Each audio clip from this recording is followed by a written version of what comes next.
Aleluia! Aleluia! Aleluia! Que lindo, que lindo! Amados, essa manhã eu quero ser bem pastoral com vocês. Eita, agora acalma. Mas eu preciso da atenção de vocês, toda a atenção. Amém? Ontem Deus ministrou uma palavra no meu coração. E eu falei assim, é a palavra para o domingo. Aí Deus disse, não é. Não foi ontem, foi na semana. Aí Deus disse, não é. Aí eu, tá bom.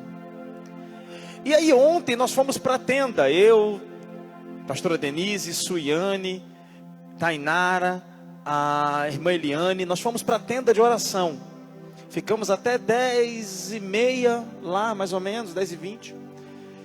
E foi muito gostoso aquele tempo lá. A tenda está funcionando 24 horas.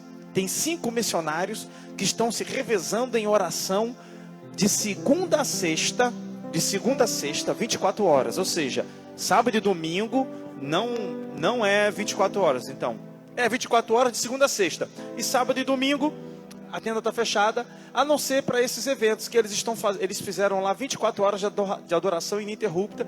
E nossa igreja pegou de 8 às 10 a escala.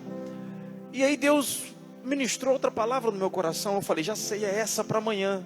Aí Deus disse, não, aí a gente vai ficando ansioso. No bom sentido, dizendo, Deus, o culto é daqui a pouco. Daqui a 10 horinhas no máximo tem um culto e cadê a palavra? Ele diz, não, você esteja preparado. Importante, preparar a palavra é importante, mas mais importante é que o pregador esteja preparado também, alinhado com a voz do Espírito Santo. E hoje de manhã eu acordei e fui para frente do computador com o chimarrãozinho e Deus foi ministrando ao coração. E nós vamos aprender um pouco aqui uma palavra bem pastoral, aproveitar essa manhã bem tranquila. Amém? Glória a Deus. Amados, nós estamos vivendo um tempo de ventos muito estranhos, ventos doutrinários esquisitos, aonde a palavra de Deus tem infelizmente sido distorcida em favor de muitas coisas: ganância, ambição, manipulação, falta de instrução. Às vezes, porque a pessoa não faz nem por maldade, mas aprendeu errado, então ela passa aquilo que ela aprendeu errado. E às vezes nós não pesquisamos, não olhamos, então fazemos o papel de papagaio gospel. Ouviu? Repete. Mas não sabe por quê. Não entende o arcabouço daquilo que está sendo dito. Uma vez eu estava na internet e eu falei assim, olha, no meu momento de descanso, é o meu momento de descanso. Porque o pastor também tem o seu momento de descanso, amém? Pastor morto não prega, eu posso descansar? Amém? É lógico que se for uma emergência, algo sério, né? A gente vai para a padaria, tomar um suco um suco de vinho. Toda vez que ele dá esse testemunho, ele diz, o pastor me levou para tomar um suco de vinho. Aí o pessoal já pensa, o pastor está levando os membros para tomar cachaça. Tomar um suco de uva, né, Laílson? Puxar a orelha, bater um pouquinho, para tomar jeito na vida, né, Laílson? Amém? Então, assim, é lógico. Aí uma pessoa disse assim, mas o bom pastor dá a vida pelas ovelhas. Aí eu disse assim, meu filho, o bom pastor é o bom. Eu não sou o bom pastor, eu sou um bom. Eu não sou o bom. O bom é Jesus. Ele é quem deu a vida pelas ovelhas. A minha vida não vai salvar ninguém aqui. O máximo que eu faço é iluminar o caminho te mostrando o céu. Mas quem vai chegar lá é você, por intermédio de Cristo. E não é por intermédio de pastor algum. Eu não levo ninguém para o céu. É o bom pastor que dá a vida. E o bom pastor é Cristo. E ele fez isso. Então tem muitos. Nós fizemos toda sexta-feira, casais, toda sexta-feira tem o podcast do Lei da D. Podcast do Lei da D. Só sexta. Amém? Às 7 da manhã. É só perguntas que o povo manda sobre casamento, criação de filhos, essas coisas, tal. E a gente às vezes recebe cada pergunta esquisita, cada coisa, e as perguntas refletem, não é porque são esquisitas que as pessoas não devem perguntar, é muito bom, mas as perguntas, elas refletem como as pessoas estão vivendo dentro do evangelicalismo de hoje. Então, parece que é uma preguiça espiritual que as pessoas têm de analisar a Escritura. Então eles chamam o errado de certo. Deixa eu te falar algo. Na Bíblia o que é errado, o que é certo, e maldito o homem que chama o errado de certo, maldito o homem que chama o certo de errado, irmão. Pecado é pecado, disciplina é disciplina, amor é amor, respeito é respeito, honra é honra, obediência é obediência, e acabou. Igreja não é a casa da mãe Joana, onde todo mundo faz o que quer. Vai fazer o que Deus quer e obedecer à voz de Deus. Amém? Então é assim que a gente tem que entender. Porque senão não precisa de Bíblia, não precisa de Evangelho. Um conjunto, arcabouço doutrinário, bíblico, para eu entender a palavra, para eu entender a Deus, está aqui, ó.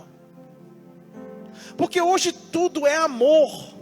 C.S. Lewis disse o seguinte, que chegaria um tempo em que o homem exaltaria tanto o amor, e que o amor viraria um Deus. E logicamente, virando um Deus, seria o diabo de todo homem. Sabe por quê? Porque só existe um Deus. Se você adora a outro Deus que não é Deus, você está adorando ao diabo. Deus é amor, mas o amor não é um Deus. Deus é amor, mas o amor não é um Deus. Então, em nome do amor, as pessoas... Eu amo tanto o Fausto, eu estou vendo o Fausto fazer tudo errado e não vou instruir ele, não vou brigar com ele, não vou disciplinar ele. Tem gente que não gosta de tomar um carão. Meu pai brigava comigo, minha mãe brigava comigo, sua mãe brigava com a senhora saiu de casa, fugiu de casa, correu por causa disso. A pessoa toma um carão, quer sair da igreja, não olha mais para a cara do pastor. A gente precisa entender que nós somos uma família que crescemos juntos. E que toda exortação, a princípio, toda repreensão, a princípio, não é agradável para aquele que recebe, mas se exercitada, ela vai fazer com que você dê bons frutos na sua vida. Entenda isso. No livro de Romanos, no capítulo 1:16, o apóstolo Paulo diz: porém eu não me envergonho do Evangelho, porque é poder de Deus para todo aquele que nele crê, primeiro dos judeus, depois dos gregos, depois dos gentios. Porque não me envergonho do Evangelho de Cristo, pois é poder de Deus para a salvação de todo aquele que nele crê. Que aquele crê, primeiro o judeu e também do grego. Olha o que ele está dizendo, porque não me envergonho. Eu preparei algumas perguntas para a gente hoje aqui. Porque não me envergonho do Evangelho de Cristo. Por quê? Irmãos, hoje na internet, a internet é um advento maravilhoso para os sábios, para os mestres, para aqueles que ensinam realmente a palavra. Mas não me lembro agora quem falou, disse o seguinte: o ruim da internet é que ela deu voz aos imbecis. Então na internet você tem de tudo, você ouve de tudo, daquilo que presta e daquilo que não presta. É por isso que nós temos que buscar discernimento. É por isso que nós não podemos ter uma preguiça espiritual, porque em nome de um outro evangelho eu posso ser enganado. Que outro evangelho? 2 Coríntios no capítulo 5, do versículo 15 e 16. 2 Coríntios capítulo 5, no versículo 15 e 16. O apóstolo Paulo nos adverte, irmãos. Gálatas 1:8, o apóstolo Paulo diz assim: olha, ainda que venha um anjo do céu e que me anuncie o evangelho, que não seja esse, que eu repute por anátema, que eu repute por maldição. Gálatas 1:8 isso, ok? Então o que o apóstolo Paulo está dizendo, que se um anjo descer e pregar um evangelho que não seja o de Cristo, é maldito, amém? 2 Coríntios, não achou? Vou botar aqui, vamos lá. Enquanto ele, 2 Coríntios no capítulo 5, diz assim a palavra do Senhor no versículo versículo 16. Amém? Diz assim: e ele morreu por todos, para os que vivem, não vivam mais para si, mas para aquele que eles morreu e ressuscitou. Assim que daqui por diante, a ninguém conhecemos segundo a carne. E ainda que também tenhamos conhecido a Cristo segundo a carne, contudo, agora já não mais deste modo o conhecemos. Assim que, se alguém está em Cristo, nova criatura é. As coisas velhas já passaram e eis que tudo se fez novo. Quantas pessoas nós temos aqui que tudo se fez novo e as coisas velhas já passaram e precisamos entender isso, viver uma nova vida em Cristo Jesus. Agora olha o que ele diz. Olha o que ele diz: se antes conhecemos segundo a carne, Cristo segundo a carne, o que é? O ímpio conhece Cristo segundo a carne. Eu conheço a história de Jesus, meu pai contava para mim no Natal. Eu sei, Jesus. Se você perguntar ao muçulmano quem foi Jesus, ele vai dizer: foi um grande profeta. Ou outras pessoas, outro muçulmano menos radical, menos estudioso, vai dizer: foi um grande homem. Se você perguntar a uma pessoa que tem uma ideia humanista, ele vai dizer: não, Jesus foi um grande revolucionário, um homem de extrema importância no seu tempo. Tudo conhecimento segundo a carne. Mas nós, igreja, sabemos que Ele é o nosso Salvador, que Ele intercede por nós, que o seu amor grandioso derramado por nós e o reconhecimento deste nos leva à presença de Deus. Nós sabemos que Ele está a todo tempo dizendo: Pai, estes são os meus, ó Senhor, e aquele que tu me deste, de maneira nenhuma eu lançarei fora. Nós sabemos que estamos nele e ele está em nós, e isso não é um conhecimento segundo a carne, isso é fé. Isso é fé. O evangelho não é romântico de ficar pregando uma filosofia bonitinho e tal. Existem dias que você precisa ser encorajado e ele diz: olha, eu estou contigo até a consumação dos séculos, vai, eu te ajudo, levanta-te, tem de bom ânimo. Mas tem dia que ele te freia e diz assim: você está pensando que é quem? Você é criação, eu sou o Criador. Vai andar segundo a minha palavra. Como é que diz o ditado? Comeu do meu pirão? Eu não sei o que do cinturão. Como é que é o negócio? Comeu o pirão? Provou do meu cinturão. Com Deus é a mesma coisa. Comeu do pirão, tem que provar da palavra. Eu não faço o que eu quero, eu tenho que fazer a vontade dele. Nem Jesus fez o que quis. A Bíblia diz que Jesus aprendeu a obedecer por aquilo que sofreu. Está no livro de Hebreus. O filho aprendeu a obedecer por aquilo que sofreu. Nem Jesus fez o que quis. Ele diz: eu não vim fazer a minha vontade, mas eu vim fazer a vontade daquele que me enviou. Você acha que tinha dia de Jesus não querer ficar, não sair de casa? Olhar para a cara de Judas assim, dizendo: esse endemoniado vai me trair. Porque a Bíblia diz que o filho do Satanás foi preparado para a perdição. Esse aí que vai deixar Satanás roubar, vai me trair. Mas todo dia ele está ali olhando para ele. Ei, até o mal cumpre o seu propósito na vida daquele que crê em Deus, porque todas as coisas cooperam juntamente para o bem daqueles que amam o Senhor. 2 Coríntios, no capítulo 11, para te botar na primeira pergunta aqui. Bom que a gente passeia na Bíblia. 2 Coríntios, capítulo 11, no versículo 4. Olha isso. Porque se alguém vindo pregar-vos outro Jesus, 11:4, outro Jesus, que nós não temos pregado, ou se recebeis outro Espírito que não recebestes, ou outro Evangelho que não abraçastes, com razão vocês sofrerão. Presta atenção. Se o apóstolo Paulo está falando: recebeis outro Espírito, outro Evangelho, e acima, no versículo, a parte A do versículo, pregar-vos outro Jesus, é porque existe um falso Jesus, um falso Evangelho. Se ele está falando de outro, é porque há a possibilidade de alguém ministrar na minha vida um evangelho com a cara de Jesus, mas que não tem compromisso com Jesus. Com a cara da Bíblia, mas não tem compromisso com a Bíblia. Existe a possibilidade de, em nome de Jesus, eu falar e fazer coisas que não tem nada a ver com Jesus. Paulo era muito sincero no seu engano. E em nome de Deus, matava os cristãos. Em nome de Deus, mas não tinha nada a ver com Deus. Muito sincero, queria fazer o bem. Mas o espírito que agia nele, de perseguição, de religiosidade, o cegou de tal maneira que ele não conseguia enxergar. E aí Jesus o cega para que ele pudesse ver. Paulo estava cego, pensando que estava enxergando. E Jesus cega Paulo a caminho de Damasco e ele começa a enxergar. É por isso que na Bíblia é assim: o fraco é que é forte, o louco é que é sábio. É desse jeito. Então nós precisamos entender isso. Por que eu estou falando tudo isso? Irmãos, porque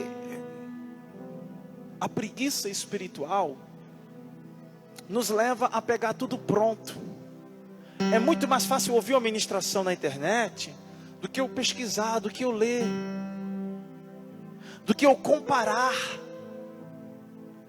Eu vou comparar aquilo. Não, peraí, mas o pastor disse: pastor, por que fulano está falando assim? Assim e tal. Aí eu vou te dizer quem é fulano, quem é negro. Meu irmão, dificilmente vai ter alguém que eu não conheço. Não que eu conheça todo mundo, por isso que eu estou falando dificilmente, não é impossível.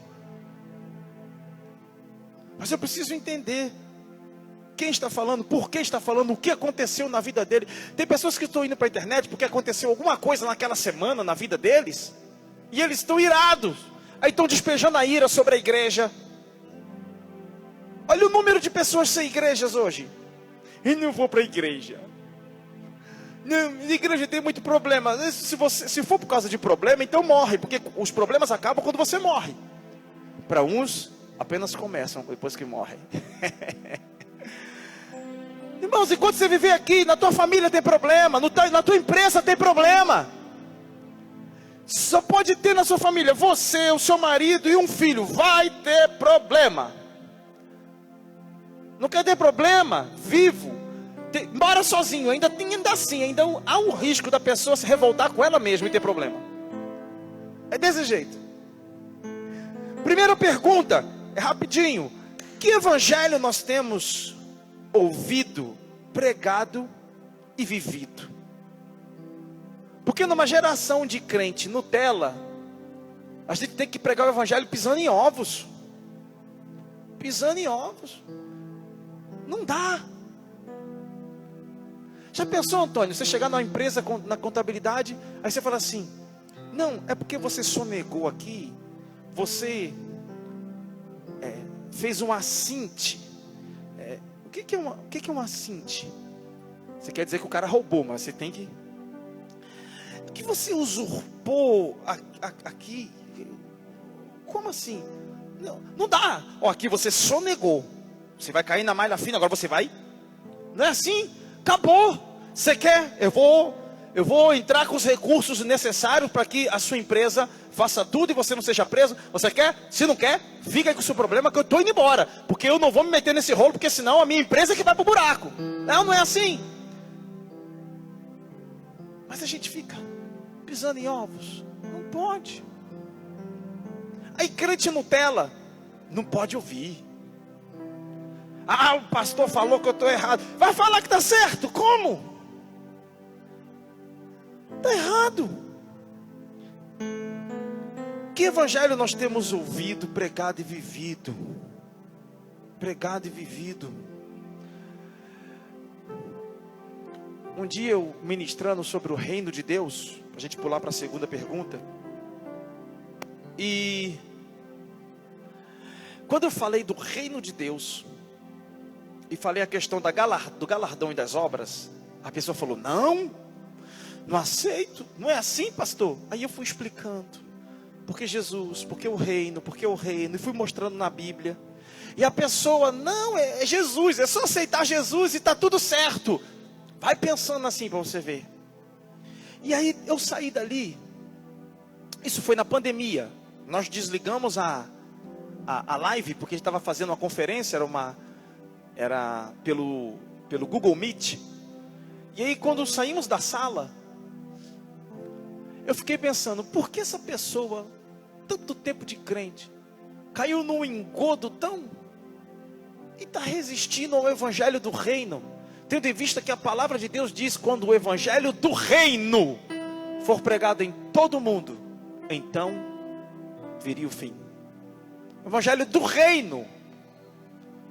E aí, para ela tudo se resume na salvação. Aí o Espírito Santo ministrou.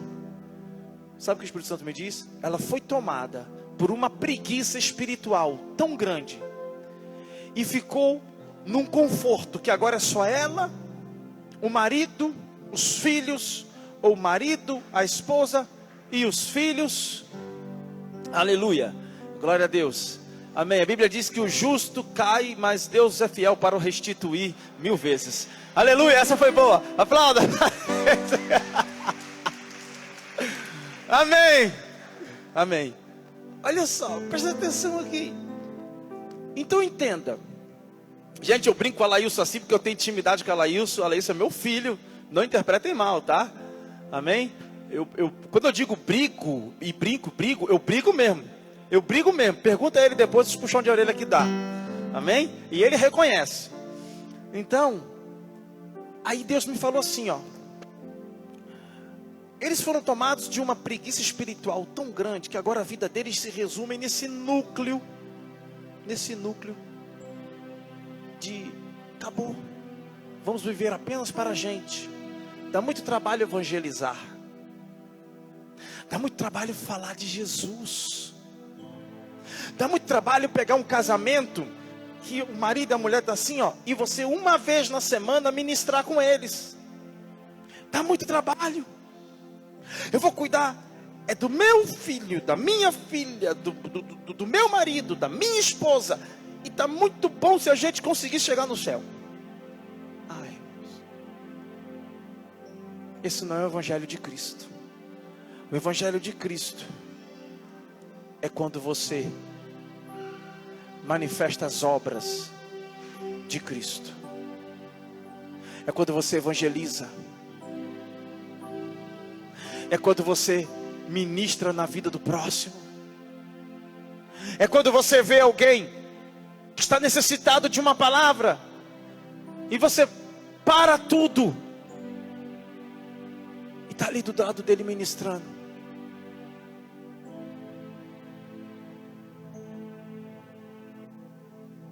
Sexta-feira, né, Fausto? Sexta não, quinta. Pessoa que está fazendo essas redes, colocando os negócios aqui. Ele perdeu a filha de 12 anos. A menina pegou um resfriado e morreu. E coincidentemente, ou jesuincidentemente, a gente conversando, ele falou: sabe quando eu aceitei Jesus? Quando Itamar estava tocando violão na calçada. Sonhos, não era?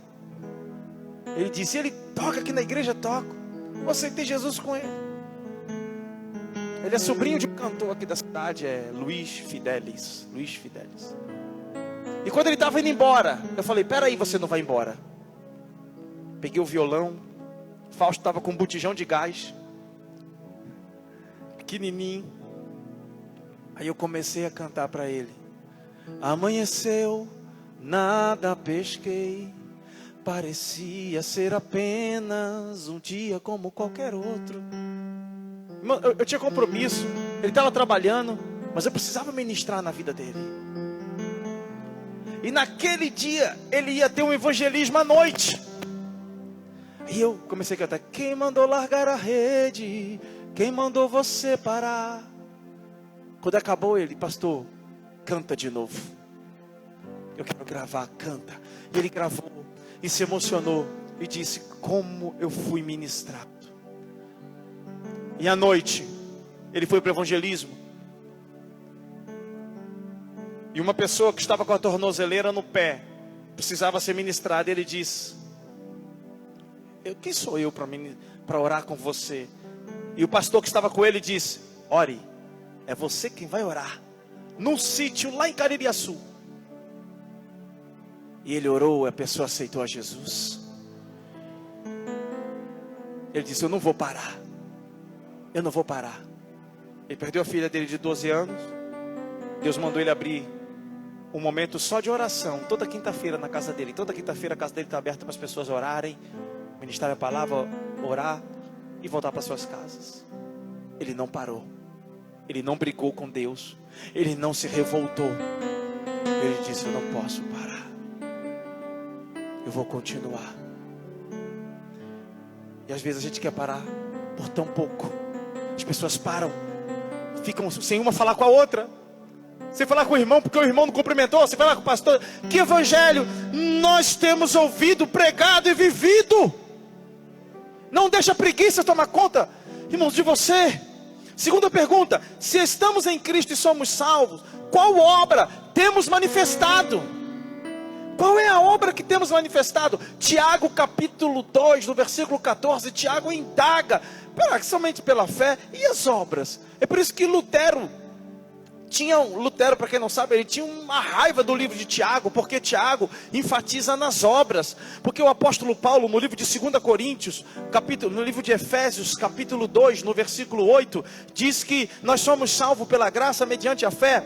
Porque tudo isso não vem de nós, é dom de Deus, para que nenhum homem se soberbeça. Mas Deus nos fez e nós somos criação dele, criados de antemão para que andássemos nas boas obras. Ou seja, a salvação é pela graça, a salvação é mediante a fé, mas fomos criados em Deus para ser salvo através desses atributos divinos, para podermos andar nas boas obras. Ou seja, as boas obras testificam que eu fui verdadeiramente salvo, que eu nasci de novo. Se você nasceu de novo, tem que andar nas boas obras de Deus.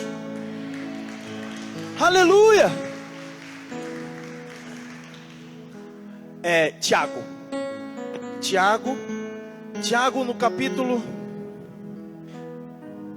Tiago capítulo 2, versículo 14. Tiago 2, 14. Aleluia. Meus irmãos, que aproveita se alguém disser que tem fé e não tiver obras?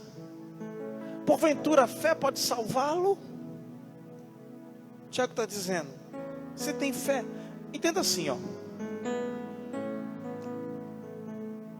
Eu acredito que essa água pode matar a minha sede. Você acredita? Está 3 dias sem beber água. Acredito. Se você beber essa água, aí eu vou me hidratar. Se eu ficar mais 5 horas sem beber água, eu morro. Mas eu acredito que essa água pode me hidratar. Você só acreditando, essa água vai salvar a sua vida? Você tem que fazer o quê? Você tem que beber. Você acredita que o freio do carro faz o teu carro parar, né? Você está 120, está indo, e tem lá um caminhão parado, um engarrafamento, você diz, ei, se eu pisar no freio, o carro para. Acredita, mulher? A mulher já fica assim, eu acredito, meu filho, olhando para o teu pé. Não acredita não, que esse freio é bom. Se eu pisar, o carro para, e você está chegando perto. Acredita? Neguinha, né, nega? Né? Acredita? Acredito, meu irmão, mas pisa nesse freio, pelo amor de Deus. Se você não pisar, o carro não para. É assim. Não adianta eu acreditar em Cristo. Não adianta. Eu tenho que praticar as boas obras. Eu tenho que entender que quem crê, não é esse crer natural. Quem crê foi transformado. Quem é transformado anda em boas obras. No livro de João, no capítulo 15, quando ele fala que o meu pai é o viticultor e eu sou a videira verdadeira, e toda vara que em mim está enxertada não der fruto, é lançada fora. Mas o que dá, ele poda para que dê mais fruto ainda. Pode botar. João capítulo 15, eu sou a videira verdadeira e o meu pai é o lavrador. Toda vara que em mim não dá fruto, ele tira e limpa. E toda aquela que dá fruto, para que dê mais fruto ainda. Volta, pode voltar. Toda vara que em mim não dá fruto, tira. Tem gente que está sendo tirado da terra porque não dá fruto. Deus colocou aqui. Está ocupando a terra inutilmente. No livro de Lucas, na parábola do viticultor e o vinhateiro, a Bíblia nos diz que o dono da lavoura chega e diz assim: olha, eu vou tirar essa figueira que está no meio da vide, porque ela não dá fruto, porque ocupa a terra inutilmente. Será que nós estamos sendo úteis aqui?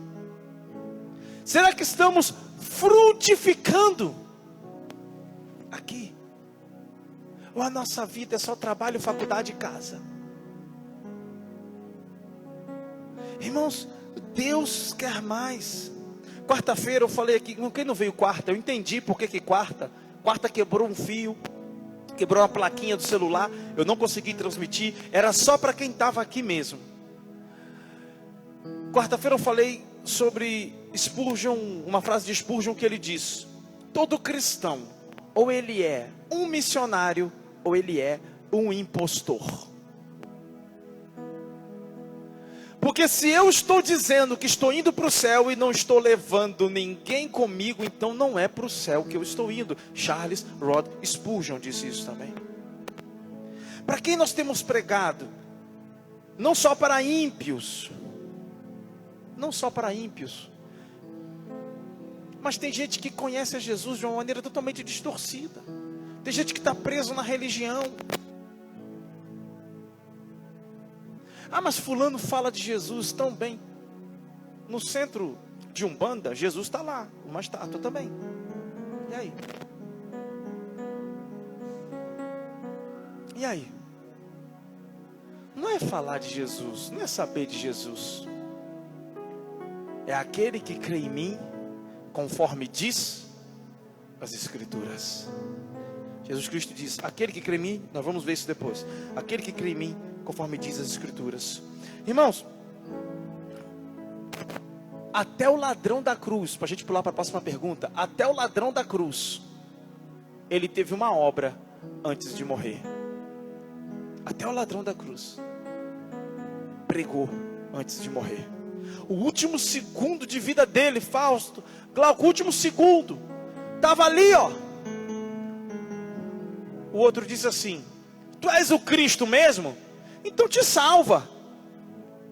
Ele estava aqui, olhou e disse: cala a boca, porque tu blasfemas. Nós fizemos por merecer para estar aqui, mas esse não fez nada. Senhor, lembra-te de mim quando entrares no teu reino. Ainda hoje tu estarás comigo no paraíso. Até o ladrão da cruz pregou antes de morrer. Tem crente que tem 10 anos, nunca falou de Jesus no trabalho. Lucas capítulo 23, versículo 39. Lucas 23, 39. Diz assim, ó: e um dos malfeitores que estavam pendurados blasfemava dele, dizendo: se tu és o Cristo, salva-te a ti mesmo e a nós. E botou o outro na jogada. O outro estava quieto na dele. Irmão, está fazendo coisa errada? Preste bem atenção. Aprendi isso aí, ó, insight aqui agora. Quem está fazendo coisa errada vai sempre querer botar o outro na jogada. Fofoqueiro sozinho não subsiste. Ele tem que achar um ouvido para ouvir. Lembra do colégio quando você era criança? Que chegava assim: ei, eu quero botar um cabeção de negro lá no vaso. Quem nunca botou um cabeção de negro no vaso? Quem já botou aqui um cabeção de negro no vaso do colégio? 1, 2. Oh, Manu, deixa a Gabriel levantar a mão. Não? Eu vi Gabriel fazer assim, Manu fez assim, ele baixou. Aquela bomba. Quem nunca botou? Eu botei.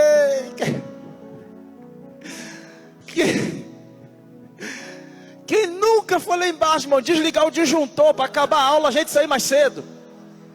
Só que a gente não tinha coragem de fazer sozinho. Então eu chamava o mais fraquinho da turma. Vou parar, né? Tipo assim: ei, cara, eu quero fazer um negócio, vamos lá. Dizer, que negócio? Vai ser um negócio divertido. Eu vou para quê? O negócio divertido, vamos. Meu irmão, cadê que eu ia sozinho? Nunca ia sozinho. Nunca. Tinha que ter alguém comigo. Por que não? Um para ficar de olho e você sabia. A gente sabia que ia dar errado, que ia se lascar. Sabia que a diretora ia pegar, que o pai ia ser chamado. Mas a gente queria fazer. Mas também falava, fulano também fez. Fulano não é o meu filho. Meu filho é você. Mas mãe, todo mundo matou aula. Não fui só eu que pulou o muro. Todo mundo não é o meu filho é você. Sabe o que é isso? Deus está dizendo, todo mundo não é o meu filho é você que já aceitou Jesus como Senhor e Salvador da sua filha, da sua vida. Vem cá, ó. É desse jeito. Pode aplaudir. Você não é todo mundo. Você não é todo mundo, irmãos. Vigia. Vigia. O menino gostava tanto, menino legal, eu joguei basquete com ele em Santa Catarina e tal. Aí um dia eu estou feliz que o menino está no louvor da igreja, o menino está sendo discipulado e tal. E aí começou um comportamento estranho. Eu estou olhando pelo Instagram, que hoje a gente sabe a vida de todo mundo. E eu conheço o pastor dele, conheço e tal. Aí eu comecei a ver a conversa do pastor lá, de jovens. E esse negócio está meio estranho. Aí o menino casa. Aí no casamento, meu irmão, eita, parecia. Eu falei assim, não. Primeira coisa, deixa eu te seguir. Ele tem pastor, deixa eu te seguir. A gente tem que vigiar. Como é que estão os meus stories, os nossos stories? Isso não tem como desassociar. Isso faz parte da vida hoje. Amém? A menos que as redes sociais acabem, mas isso faz parte. Como é que estão os meus stories hoje? A pessoa aceita o outro na maior inocência, aceita, pastor, vai lá, aceita. No outro dia, pastor fulano com as fotos lá, só não estava vestido. Então você imagina como é que estava, né? Você não tem culpa. Fulano não tem culpa, porque aceitou que se um dia a pessoa está lá assim, ó, eu amo a Jesus, dos pés à cabeça, vestido. No outro dia, Jesus é bom para todo que nele crê. Com 2 fios, um aqui e outro aqui. Como é que pode uma incoerência descontextualizada dessa? Precisamos vigiar. Eu não falei que ia ser doutrinário, eu não falei que ia ser pastoral. É uma palavra para crente, para a igreja, uma palavra pastoral, uma palavra de correção. Não se escandalize. A gente tem que vigiar. Quando eu faço casamento como pastor, porque eu faço como celebrante também, que o papo é outro, mas mesmo assim eu dou uma introduzida para que o casal seja evangelizado. Então quando eu faço um casamento, eu falo, vai ter dancinha? Porque um dia eu fui fazer um casamento, começou a tocar Mariah Carey, Demônio, Beyoncé, Satanás, e mais não sei o que, e todo mundo. E a menina, eu pensei, Jesus Cristo de Nazaré.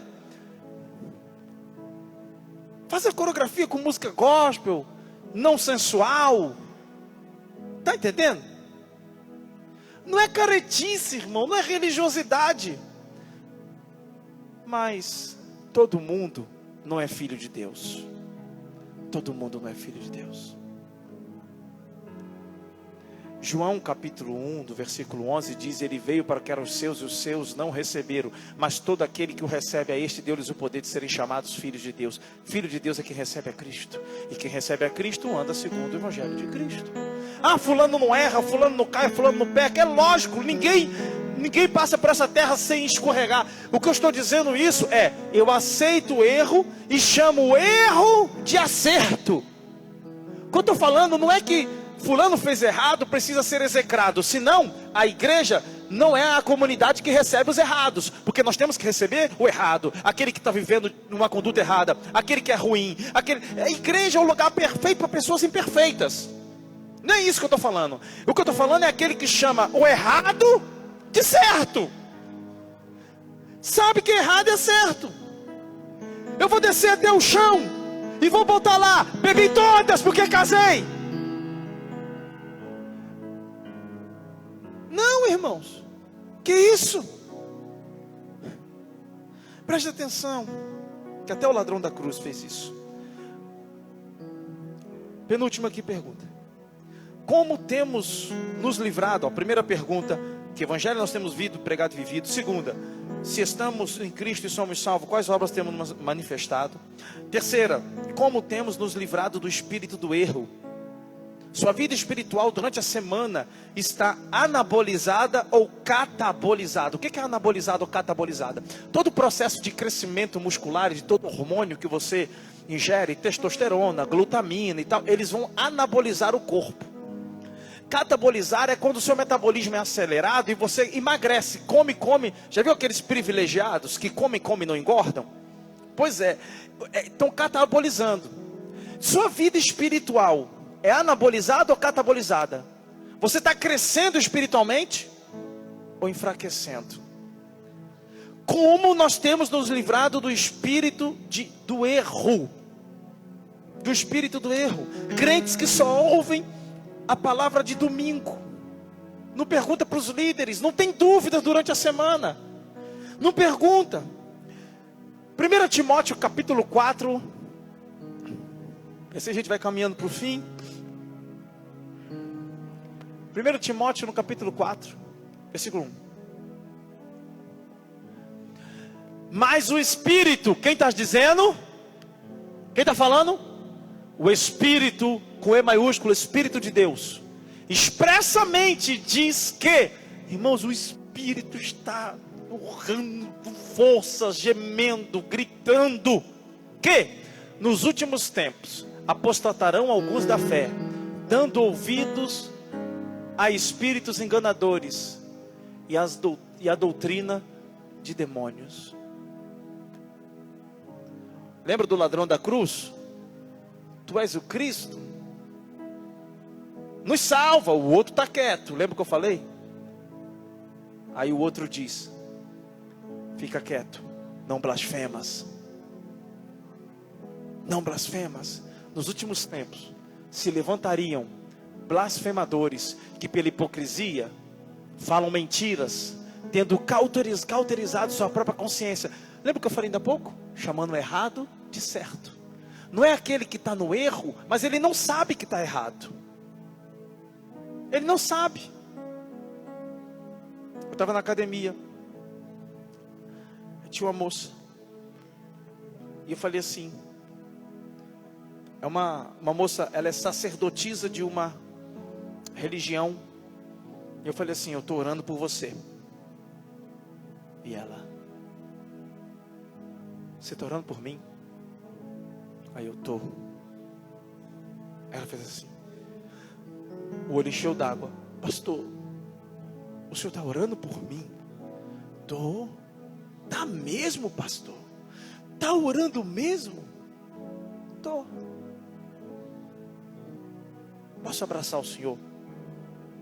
Pode. E as alunas dela ficaram olhando assim, porque ela é professora também. E um dia ela veio e falou assim, ela disse, quando era pequena, eu ia na igreja. Final de semana, eu evangelizava na rua. Tinha culto, tinha grupo de jovens. Sabe o que aconteceu, pastor?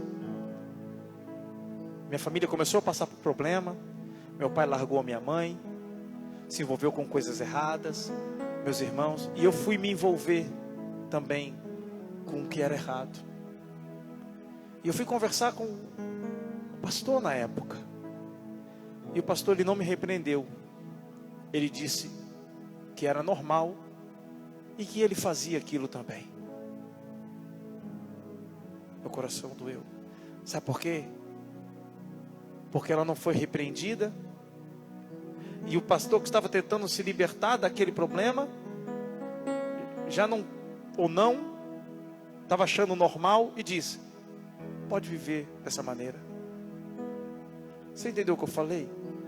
Não é porque a pessoa erra, mas é porque ela chama o errado de certo e ela diz que não tem problema, pode continuar vivendo dessa maneira que está tudo certo. Deus é amor. A mente cauterizada. Cauterizada. Pode deixar no mesmo versículo. 2 Timóteo capítulo 4. Aí só tira. Versículo 3. 2. Pela hipocrisia dos homens, que falam mentiras, tendo cauterizado a sua própria consciência. Tinha uma pessoa que eu gostava tanto, sempre gostei dos ensinos antigo, um dos maiores homens evangelistas que o Brasil e que o mundo já conheceu, mas o Brasil com certeza não houve ninguém maior do que ele até hoje. E um dia, eu já estava notando alguma coisa estranha, mas eu falando assim, não, é problema, porque foi problema no casamento, ele foi traído pela igreja, quando ele separou da sua esposa, caíram matando em cima dele, e ele está ferido, então nós temos que dar um tempo para que a pessoa se cure, porque é um trauma muito grande, e tá total.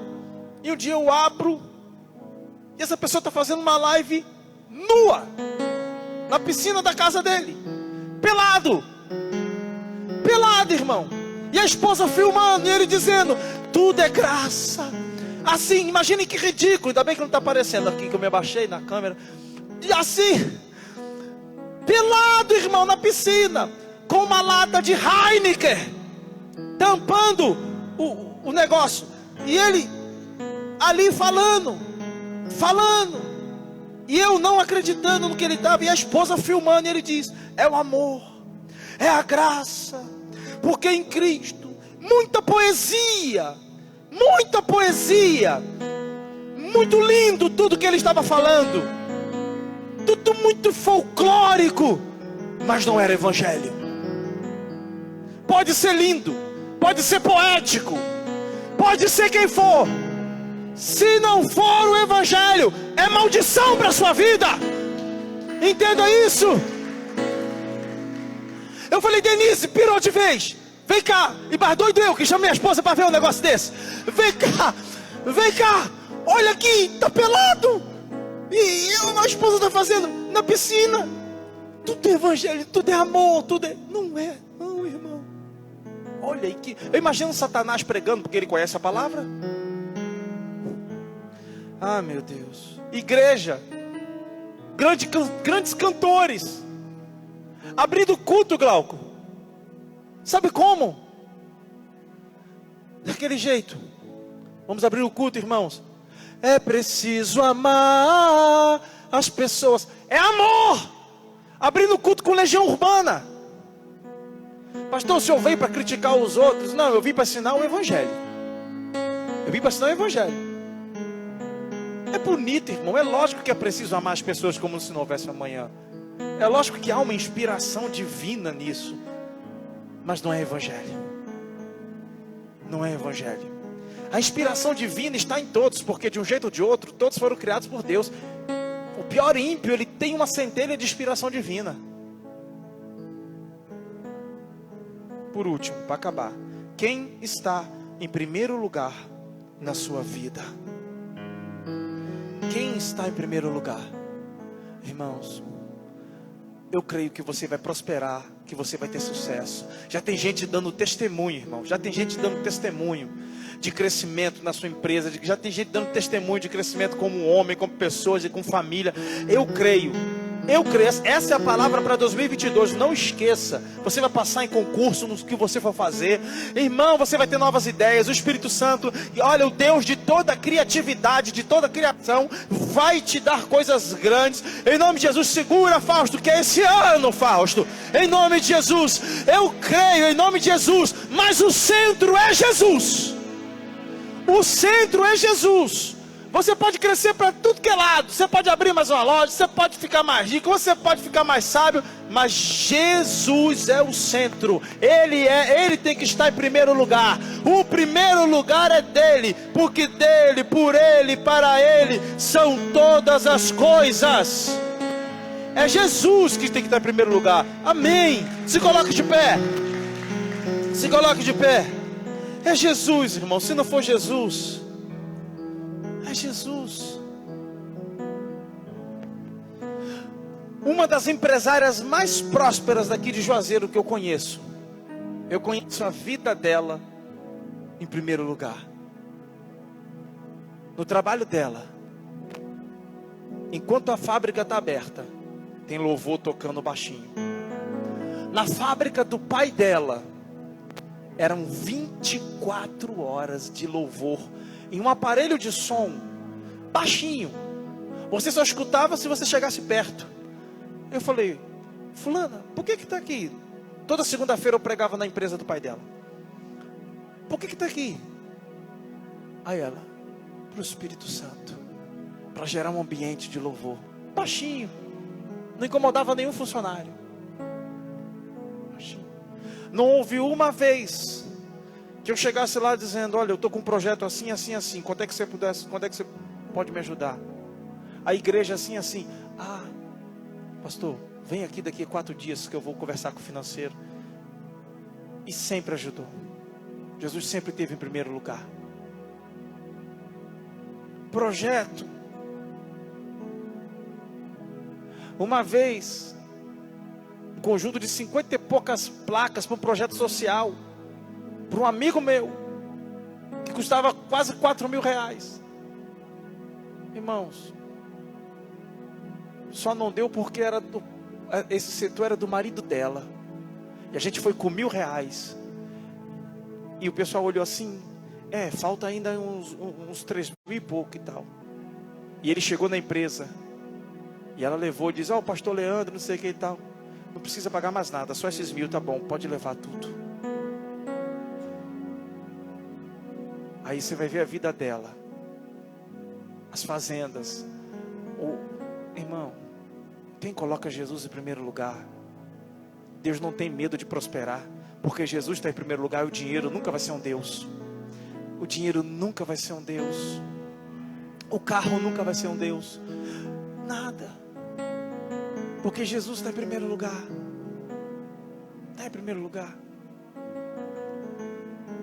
Que essa manhã a gente saia daqui com essa consciência. Ele é o alfa, o ômega, o princípio e o fim. Ele é o amém, a testemunha fiel. É isso que a gente precisa entender. E assim, meu irmão, nada vai tirar a gente do caminho. A gente pode até vacilar assim, ó, mas um pega no braço do outro sem julgar e diz: vem, vamos junto. Soldado ferido não vai ficar para trás. Não vai ficar para trás. Aleluia. Vamos orar. Feche os seus olhos. Pai amado, Deus de poder e glória, Deus de graça, eu te agradeço por esta manhã de domingo. Senhor, nesse domingo em especial, quantos estão chegando na cidade para visitar os seus parentes? Muitos foram para um sítio, para uma fazenda. Muitos foram para Fortaleza, para Canoa Quebrada. Pai, eu te peço que o espírito de morte seja repreendido das estradas.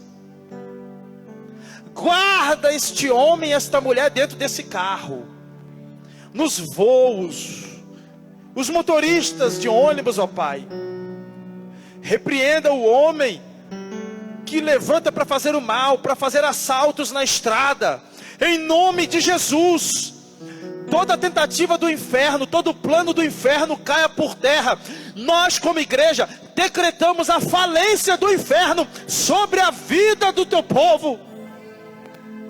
Ah, Senhor, daqui a pouco vai ser quarta-feira, tudo isso vai acabar a quinta.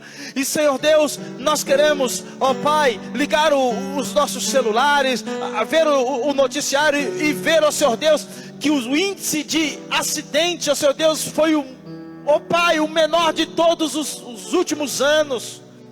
Sim, Senhor, jovens, ó Pai, não sairão de casa e voltarão em um caixão. Eles voltarão íntegros para os braços da sua mãe e do seu pai, inteiros, ó Senhor Deus. Em nome de Jesus, espírito de violência, eu te repreendo em nome de Jesus. Espírito da droga, do vício, em nome de Jesus. Ó Pai, faz este jovem largar essa cocaína, essa maconha, essa heroína, esse LSD, esse ácido, em nome de Jesus. Toca no coração destas pessoas, ó Pai, em nome de Jesus. E guarda a nossa vida. Nós estamos indo para nossa casa, descansar, comer em família, nos regozijar. Sim, Senhor, guarda a nossa vida. Ó Pai amado, somos teus filhos, te amamos. Queremos bendizer a Ti todos os dias. Ó Pai, nos dá esse espírito de ousadia para praticar o Evangelho, conforme o Senhor Deus diz as Escrituras. Porque Tua palavra diz no livro de João, que aquele que crê em mim, conforme diz as Escrituras. Então não é crer de qualquer jeito, é conforme diz as Escrituras. Rios de água viva fluiriam do nosso interior. Então que flua esse rio, que flua esse rio, em nome de Jesus. Que o Senhor te abençoe e te guarde, que Ele resplandeça o rosto dele diante de ti e vá com você por onde quer que você vá. Que a glória do Senhor seja a tua dianteira, a tua retaguarda. Que a prosperidade do Senhor, a sabedoria, a riqueza, a saúde, a paz seja contigo. O shalom de Deus esteja em você, onde nada esteja quebrado, nada faltando e tudo no lugar. Deus te abençoe em nome de Jesus. Vá em paz. Aleluia.